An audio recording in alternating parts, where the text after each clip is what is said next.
আমরা আল্লাহ তাআলা যদি তৌফিক দেয়, পৃথিবীর কোন সম্পদের বিনিময়ে আমাদের প্রসিকিউশনকে, আমাদের এই বিচার ব্যবস্থাকে কেনার ক্ষমতা কারো হবে না ইনশাআল্লাহ। আমাদেরকে প্রভাবিত করে, আমাদেরকে টাকা দিয়ে, আমাদেরকে প্রলোভন দেখিয়ে অথবা ভয় দেখিয়ে বিচার কার্য থেকে বিরতও রাখা যাবে না। বিচার কার্যে কোনো আপোষ করারও সুযোগ কাউকে আমরা ইনশাআল্লাহ দেব। বিচার পূর্ণ শক্তিতে চলছে। দৃশ্যমান হওয়ার ব্যাপারে যারা বুঝতে পারেন না তারা অনুগ্রহ করে চোখ রাখবেন। আদালতে যাদের আসা সম্ভব হবে তারা আসবেন। বিচার প্রক্রিয়া নির্দিষ্ট গতিতেই চলছে, স্ট্যান্ডার্ড মেনটেন করে আমরা করছি এবং এটা সমাপ্ত অবশ্যই আমরা নির্ধারিত সময়ের মধ্যে করব ইনশাআল্লাহ। ওদের স্বপ্ন পূরণে পাশে থাকতে পেরে আমরা গর্বিত। যেভাবে বিচার প্রক্রিয়া আগাচ্ছে, টপ কমান্ডারদের বিচার, একটা বড় অংশের বিচার আগামী ডিসেম্বরের মধ্যেই সমাপ্ত হবে বলে আমরা আপনাদেরকে আশ্বাস দিতে পারি। এরপরে যেটা বাকি থাকবে, 15 বছর ধরে চলা যে গুম এবং এক্সট্রা জুডিশিয়াল কিলিং, এটা এত বিস্তৃত পরিসরে করা হয়েছে। এটার পেছনে যে কমান্ড স্ট্রাকচার, এটার যে প্যাটার্ন, কারণ একটা মানুষকে রাস্তা থেকে গুম করে ফেলা হয়েছে, তাকে নিয়ে কোথায় নিয়ে গেছে কেউ জানে না। 8 বছর, 10 বছর, 15 বছর, আজকে 16 বছর।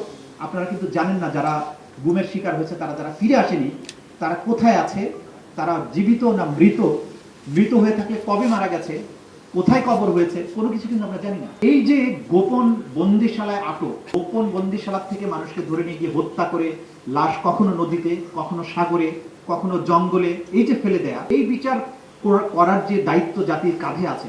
কারণ যে আতঙ্কের পরিবেশ তৈরি করা হয়েছিল, রাস্তা দিয়ে হাঁটতে আপনি আমি সবাই আতঙ্কিত ছিলাম, কখন পেছন থেকে এসে সাদা পোশাকধারী মানুষ কখন মাইক্রোবাসে তুলে আপনাকে নিয়ে যায়। এই বিচার যদি আপনি না করতে পারেন, এই রাষ্ট্র যদি করতে না পারে, তাহলে মাথায় রাখতে হবে আগামী যে সরকারই আসুক আবার একই ভয়ের সংস্কৃতি কিন্তু ফিরে আসার আশঙ্কা আছে। সুতরাং সেই বিচার আমাদের করতে হবে সঠিক তদন্তের মাধ্যমে। এবং যারা এটাকে কালচারে পরিণত করেছে, যারা গুম এবং গুম করার পরে তাদেরকে মেরে তাদের লাশ ডিসপোজাল করে দেওয়ার যে কালচারে পরিণত করেছিল, সেটা আমাদেরকে বন্ধ করতে হবে যে কোনো মূল্যে।